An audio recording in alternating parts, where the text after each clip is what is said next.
sebetulnya diagendakan adalah unmanning dari eksekusi putusan kasasi tentang hak asuh anak dari klien kami Sania Marwah, yang menegaskan bahwa putusan itu menyerahkan kedua orang anaknya itu hak asuhnya kepada ibunya. Sehingga hari ini agendanya dipanggil kedua belah pihak, yaitu pihak dari klien saya Sania Marwah dan mantan suaminya yang notabene menahan dari hak asuh dari Sania Marwah. Nah, ini dalam rangka unmanning ini itu dalam rangka memberitahukan, dan ya forumnya kayak forum mediasi lah. Jadi gampangannya, kalau memang pihak yang menahan itu bisa menyerahkan secara sukarela, bagus, langsung, nggak perlu dikeluarkan perintah eksekusi dari Pengadilan Agama Cibinong. Tapi yang seperti kita bisa duga sebelumnya, ya kemungkinan ini akan keras, karena kan memang di dalam berita-berita sebelumnya memang pihak dari lawan dari pihak Atalarik itu menyatakan akan melakukan PK. Pemahaman dia dalam PK itu ya bisa menunda eksekusi, padahal sebetulnya kalau PK itu tidak bisa menunda eksekusi, harus diserahkan sesegera mungkin. Nanti ada dari hari ini, dari unmanning hari ini, nanti ditentukan jadwal eksekusi. Itu langsung dari orang pengadilan atau memang?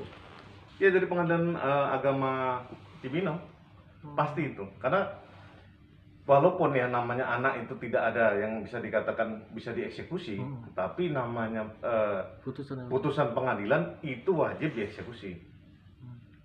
Tolong bahasa hukumnya supaya kalau nggak ngerti nanti tanya aja, jangan ngarang-ngarang kan gitu. Nah kan di Indonesia memang anak ini bukan barang ya bang, bukan suatu barang yang bisa diambil dan dipindah alihkan. Ya. Gimana menurut abang?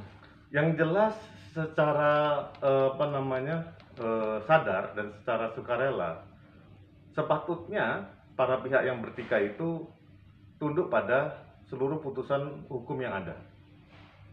Artinya tidak perlu sampai, apalagi ini soal anak ya, sudah jelas-jelas putusan kasasinya dimenangkan oleh klien saya Sania Marwah, yaitu kedua orang anaknya hak asuhnya dikembalikan kepadanya. Seharusnya nggak usah banyak cerita, ya diserahkan aja kan begitu. Cuman karena toh juga ibu kandungnya kan gitu.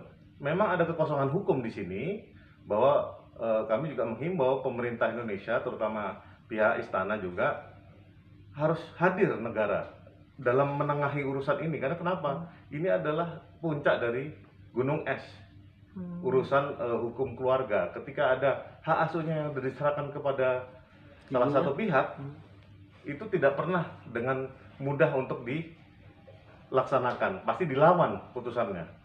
Entah dia itu tidak mengindahkan atau apa. Ini berkaca dari perkaranya Ahmad Dhani sebelumnya. Sudah jelas-jelas hak asuhnya diserahkan kepada Maya, tapi dilawan sampai berapa tahun, akhirnya anaknya balik sendiri kan. Itu contohnya aja.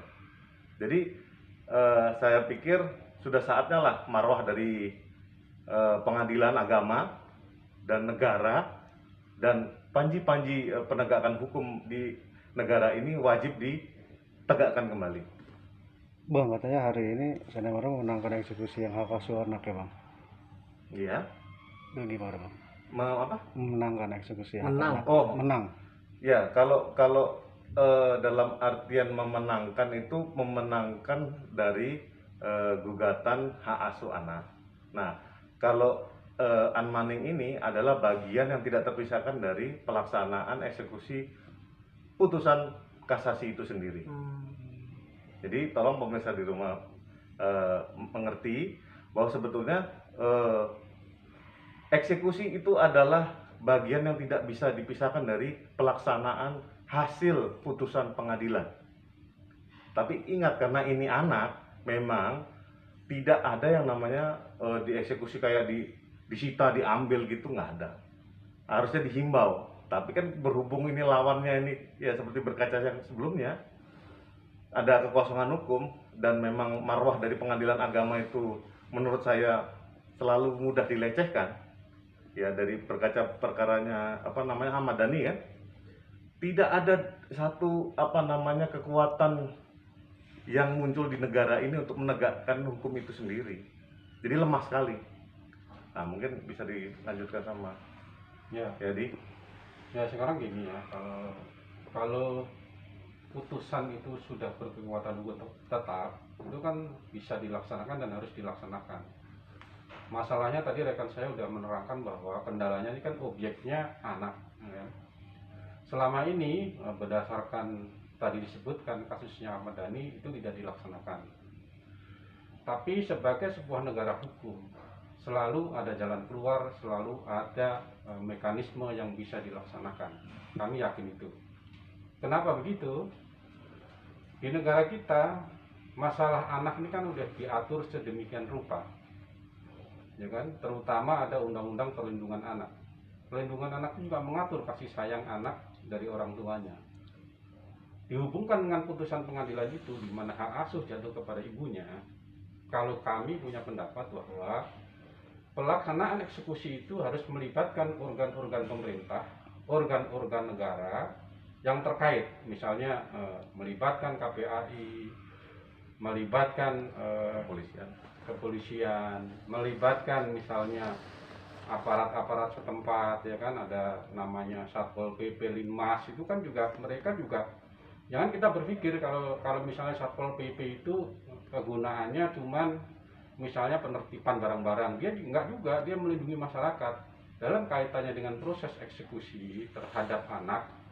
Ini bisa melibatkan organ-organ tersebut agar pelaksanaan eksekusi itu bisa dilaksanakan tanpa mengorbankan hak dan kewajiban anak, tanpa mengorbankan hak-hak anak, tanpa mengorbankan masa depan anak. Jadi anak nggak boleh menderita karena eksekusi ini. Bagaimana caranya?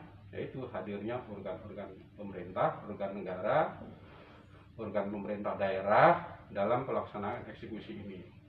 Dan ini bisa disponsori oleh pengadilan agama, misalnya dengan petunjuk dari Mahkamah Agung, itu bisa dikeluarkan bentuknya seperti apa.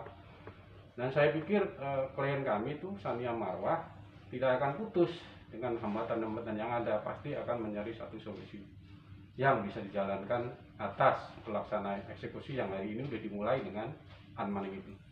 Artinya hak asuh itu dari putusan dari kasasi sendiri secara ingkrahnya sudah beberapa bulan yang lalu, sebulan yang lalu apa dua Jadi bulan, gini, sebulan yang lalu kalau putusannya udah selesai. Putusannya tuh sudah kira-kira setengah tahun lah ya. Tapi putusan itu nyampe, diberitahukan dan sampai kepada pengadilan agama, kan Mahkamah Agung nih. Mereka ada mekanisme kirim surat. Nyampe ke pengadilan agama Cibinong kira-kira 2 bulan yang lalu. Nah, terus setelah nyampe pengadilan, jadi kan diberkas ya sama pengadilan agama. Terus klien kami juga diberitahukan, pihak-pihak diberitahukan, kemudian ya sesuai dengan hukum acara yang berlaku mengajukanlah eksekusi. Dimulai panggilan hari ini unmoney. Unmoney itu mengingatkan apakah pihak sebagai termohon, Arif itu kan sebagai termohon, itu mau nggak melaksanakan sukarela secara sukarela. Ikhlas maksudnya. Kalau tidak mau ada proses selanjutnya. Ya, pelaksanaan eksekusi namanya. Kalau barang kan ada penyitaan, sita eksekusi. Kalau anak kan nggak mungkin sita anak, ya kan? Nah, itulah mekanisme inilah yang nanti akan kita upayakan. Bang, ini kan prosesnya cukup lama nih bang. Ini gimana menurut abang nih? Ya kalau menurut saya pribadi terus terang, apa sih yang dicari dari pihak yang termohon ini gitu loh? Apa yang dicari? Toh itu yang minta dan yang berhak ibunya yang melahirkan, bukan dia loh yang melahirkan.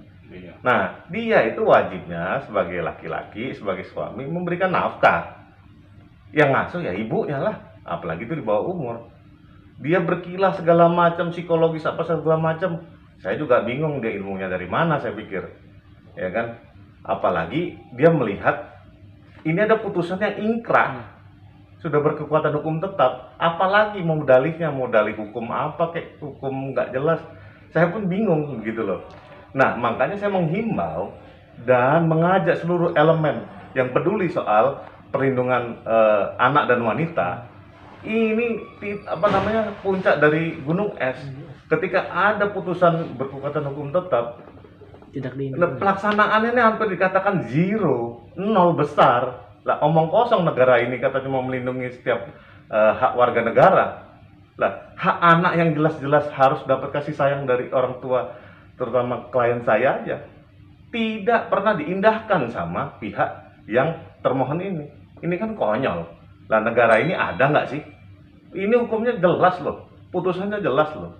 Masa klien saya harus nangis-nangis tiap hari, nangisin anaknya sendiri? Kita mau masuk pekarangan orang, nanti ribut lagi, masalah, ya kan? Padahal sebetulnya inilah menurut saya titik di mana manusia itu bisa menghargai manusia lain. Nah, menurut saya kalau orang yang nggak bisa menghargai manusia lain, saya pikir itu bukan manusia sih. Bang, dengan ketidakhadirnya Hatta Larik membuktikan dia tidak setuju dengan keputusan Al-Maning tersebut, Bang. Sudah sangat jelas sekali. Itu bukan lagi tersirat, karena dia sudah pernah menyatakan dia akan ambil langkah hukum berikutnya, langkah hukum luar biasa yaitu PK. Tapi harus ingat, PK itu tidak menghentikan pelaksanaan eksekusi, menunda juga. tidak menunda juga, wajib dilakukan, kan begitu, wajib diserahkan itu. Dia mau cerita apa, pakai novum apa segala macam, ya kalau kita pendapat hukum nih, orang hukum yang udah praktisi hukum nih, dia mau novum apa, mau upaya hukum apa lagi, boleh, itu hak dia. Ya tapi agak lucu gitu loh, maksudnya. Apalagi baru akan ya. Nah, baru mau akan, ya menurut saya sih Ada. ini dagelan gitu loh. Dan ini menunjukkan bahwa arogansi dari seseorang dan merendahkan martabat dari pengadilan agama itu sendiri. Yang notabene kan kita muslim nih, harusnya tunduk dong sama hukum-hukum Islam, tunduk dong sama pengadilan agama dong. Nah, dia ceritanya panjang lebar apa segala macam, udah ada putusan yang dia kalah, kok dia malah balelo, kan logikanya udah nggak masuk menurut saya sih. Kasihan aja. Harapan Abang, kapan nih terakhir mungkin, kapan dieksekusinya dengan Al-Maning tersebut? Kalau nggak salah nanti ada pengumuman lagi ya. Yang Ada jadwalnya. ada proses berikutnya. Ada proses. Jadi dari Al-Maning ini kan udah dirembuk nih, misalnya gagal. Nah, habis itu dia ada penentuan jadwal. Nanti kita tanya sama paniteranya jadwalnya kapan. Ya bisa di kita tanyain, nanti kita update. Oke. Thank you, Bang. Mantap.